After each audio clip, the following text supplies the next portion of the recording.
This is table 3-2. We're going to go over just the frontal, parietal, and nasal bones. So our frontal bone is everything in front of that coronal suture. So here we see frontal is everything that's purple. So most of the forehead, and then as you curl in, you can see how that goes on the entire superior border of the orbit, right there. So that's our frontal bone. On the frontal bone, we have what's called the supraorbital foramen or notch. And depending what skull you have is depending what you have. So supra is going to mean above the actual object. So when we're saying supraorbital, we're meaning above the orbit. Keep that in mind because later we're going to learn things that are superior orbital, which means they're in the orbit and on top. So those aren't the same. So supraorbital means above the orbit. Superior orbital means in the orbit and on top.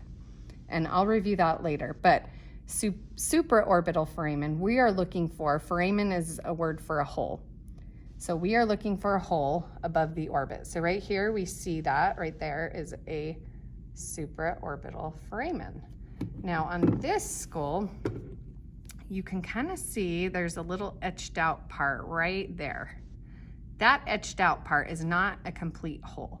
And so this is where we would call that a supraorbital notch. So different, but every skull is a little different depending how it's formulated. This skull, which is different, has two supraorbital foramen and no notches. And then this is our real skull here, which is kind of awesome. On this side, we can see a supraorbital foramen, but on this side, we see a supraorbital notch. So no two will be the same. So it's important to understand the meaning behind that.